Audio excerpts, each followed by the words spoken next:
Voice of മുജീബിലേക്ക് അവർക്കും സ്വാഗതം. കടുത്ത അനീതിയാണ് സഞ്ജു സാംസണെതിരെ നടന്നുകൊണ്ടിരിക്കുന്നത്.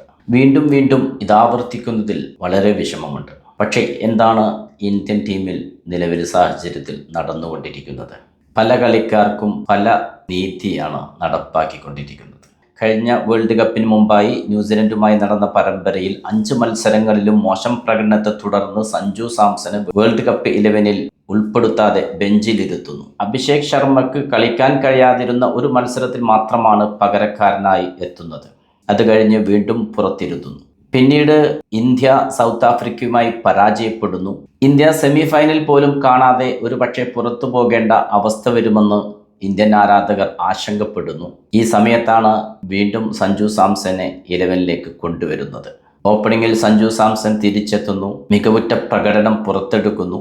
ടീം ഇന്ത്യ സിംബാബ്വേയെയും വെസ്റ്റ് ഇൻഡീസിനെയും പരാജയപ്പെടുത്തുന്നു. സെമി ഉറപ്പാക്കുന്നു. സെമിയിൽ ഇംഗ്ലണ്ടിനെ പരാജയപ്പെടുത്തുന്നു. ഫൈനലിൽ ന്യൂസിലൻഡിനെ പരാജയപ്പെടുത്തുന്നു. ഇന്ത്യ കപ്പടിക്കുന്നു. ഈ മത്സരങ്ങളിലെല്ലാം കളിയിലെ താരമായത് സഞ്ജു സാംസൺ ആയിരുന്നു. ആ 3 ഇന്നിങ്സുകൾ കൊണ്ട് മാത്രം ആ വേൾഡ് കപ്പിലെ തന്നെ പ്ലെയർ ഓഫ് ദ സീരീസ് ആയി തിരഞ്ഞെടുക്കപ്പെടാനും സഞ്ജു സാംസൺ കഴിഞ്ഞു. ഇങ്ങനെ ഒരു വേൾഡ് കപ്പ് ഒരു രാജ്യത്തിന് സമ്മാനിച്ച ഇന്നിങ്സ് കാഴ്ചവെച്ച സഞ്ജു സാംസൺ മുമ്പ് പലപ്പോഴും മികവുറ്റ പ്രകടനങ്ങൾ പുറത്തെടുക്കാൻ കഴിയാതെ ഫോമിലല്ല എന്ന കാരണത്താൽ പലപ്പോഴും പുറത്തിരിക്കേണ്ടി വന്ന സഞ്ജു സാംസനെ സംബന്ധിച്ച് പക്ഷേ ക്രിക്കറ്റ് ആരാധകർ കരുതിയത് ഇനി ഒരിക്കലും സഞ്ജു സാംസന് പുറത്തിരിക്കേണ്ടി വരില്ല. കാരണം അത്രക്കും അത്യുജ്വലമായിരുന്നു ആ ഇന്നിങ്സുകൾ. ഒരു രാജ്യത്തിൻ്റെ തന്നെ പ്രതീക്ഷയാണ് ഒരേ ഒരാൾ സ്വന്തം ചുമലിലേറ്റി സംരക്ഷിച്ചു നിർത്തിയത്. അതിൻ്റെ കടപ്പാട് ആ താരത്തിനോട് ഇന്ത്യൻ സെലക്ടർമാർ കാണിക്കും എന്ന് തന്നെയാണ് കരുതിയത്.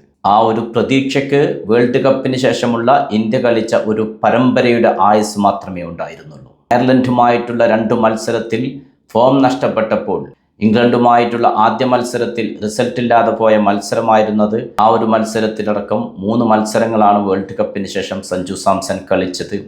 3 മത്സരത്തിലും നല്ലൊരു പ്രകടനം കാഴ്ചവെക്കാൻ കഴിയാതിരുന്നപ്പോൾ ഇനി താങ്കൾ പുറത്തിരിക്കൂ എന്ന് പറഞ്ഞുകൊണ്ട് സഞ്ജു സാംസനെ ബെഞ്ചിലേക്ക് ഇരുത്തിക്കളഞ്ഞു ഇന്ത്യൻ സെലക്ടർമാർ. എന്നാൽ അവസാനം കളിച്ച 10 മത്സരങ്ങളിൽ 1-2 നല്ല ഇന്നിങ്സുകൾ മാറ്റി നിർത്തിയാൽ ബാക്കി മുഴുവത്തിലും മോശം പ്രകടനം കാഴ്ചവെച്ച അഭിഷേക് ശർമ്മ ഇന്നും ടീമിനൊപ്പമുണ്ട്.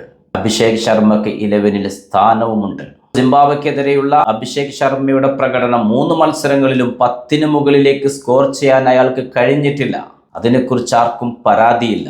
തിലക് വർമ്മ അവസാനം കളിച്ച 10 ഇന്നിങ്സുകൾ എടുത്തു നോക്കിയാൽ 3 ഇന്നിങ്സുകളിൽ ഒഴികെ മറ്റൊന്നിലും തന്റെ കാര്യമായി പ്രകടനം കാഴ്ചവെച്ചിട്ടില്ല. തിലക് വർമ്മയും ടീമിനൊപ്പമുണ്ട്. ഇവരെല്ലാം വേൾഡ് കപ്പിലും എന്താണ് ചെയ്തതെന്ന് നമ്മൾ കണ്ടറിഞ്ഞതാണ്.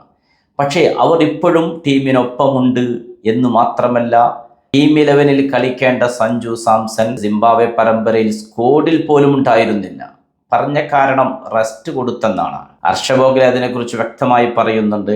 ആ റെസ്റ്റ് കൊടുക്കുക എന്നുള്ളത് വളരെ ഒരു മോശം കാരണമാണ്. അങ്ങനെ കാരണം പറഞ്ഞ് പുറത്തിരുത്തിയവരുടെ എല്ലാം അവസ്ഥ എന്താണെന്ന് നമ്മൾ പിന്നീട് കണ്ടതാണ്. അതിനൊരിക്കലും ന്യായീകരിക്കാൻ കഴിയില്ലെന്ന് തന്നെയാണ് അദ്ദേഹം തുറന്നു പറയുന്നത്. പല മുൻകാല ക്രിക്കറ്റർമാരും സഞ്ജു സാംസന് വേണ്ടി രംഗത്ത് വന്നു കഴിഞ്ഞു. മുൻകാലങ്ങളിൽ MS ധോണിയും ഋഷഭ് പന്തും ജിതേഷ് ശർമ്മയും ശുഭ്മാൻ ഗില്ലും ഇവരെല്ലാം ഒരു നിലക്ക് സഞ്ജു സാംസന് വിലങ്ങ് തടിയായിരുന്നെങ്കിൽ ആ വിലങ്ങ് തടികളെയെല്ലാം മറികടക്കുന്ന ഒരു അത്യുജ്വല പ്രകടനമാണ് വേൾഡ് കപ്പിൽ സഞ്ജു സാംസൺ പുറത്തെടുത്തുകൊണ്ട് തന്റെ സ്ഥാനം ഉറപ്പിക്കാൻ ശ്രമിച്ചത്. പക്ഷേ അവിടെയും അയാൾക്ക് രക്ഷയില്ല. ഇപ്പോൾ ഇതാ ഭീഷണിയായിക്കൊണ്ട് മറ്റൊരു താരം വൈഭവ് സൂര്യവംശി. സഞ്ജു സാംസന്റെ സ്ഥാനത്തേക്ക് കയറി വന്നിട്ടുള്ളത് വൈഭവ് സൂര്യവംശിയാണ്. ഇംഗ്ലണ്ടിനെതിരെ മോശം ഫോമിലായിരുന്നു എങ്കിൽ പോലും സിംബാബ്വേക്കെതിരെയുള്ള മത്സരങ്ങളിൽ മികവുറ്റ പ്രകടനത്തിലൂടെ തന്നെയാണ് സിംബാബ്വെ പരമ്പര ഇന്ത്യക്ക് നേടിക്കൊടുത്തത് വൈഭവ് സൂര്യവംശിയിലൂടെ. അതുകൊണ്ട് തന്നെയാണ് ഇർഫാൻ പത്താൻ പറയുന്നത്, ആ ഒരു പയ്യൻ ആരുടെ സ്ഥാനത്തിലേക്കാണോ വന്നത് അയാൾക്ക് തിരിച്ചുവരവ് ബുദ്ധിമുട്ടേറിയതാണെന്ന്. അതെ, സഞ്ജു സാംസന്റെ സ്ഥാനത്തേക്കാണ് വൈഭവ് സൂര്യവംശി കയറി വന്നത്.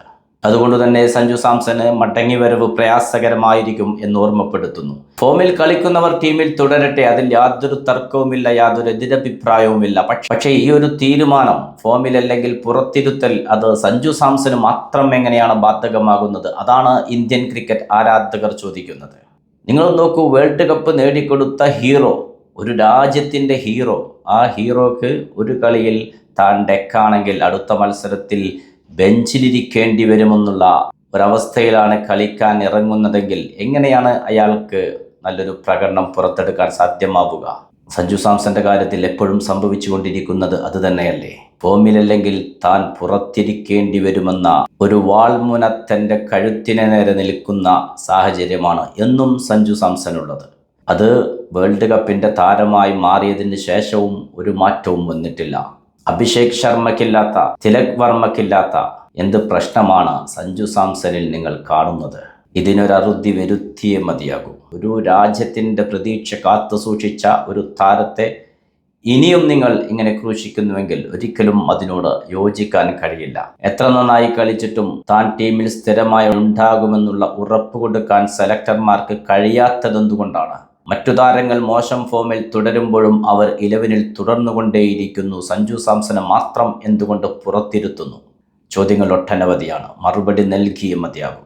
അജിത് അഗാർക്കർ സെലക്ടറായിട്ടുള്ള കാലത്തോളം, ഗൗതം ഗംഭീർ കോച്ചായിട്ടുള്ള കാലത്തോളം ഇത്രയൊക്കെ നമുക്ക് അവരിൽ നിന്ന് പ്രതീക്ഷിക്കാൻ കഴിയൂ എന്നത് മറ്റൊരു വസ്തുതയാണ്. പുതിയ ക്രിക്കറ്റ് വിശേഷങ്ങളുമായി നിങ്ങളിലേക്ക് വീണ്ടും എത്തും.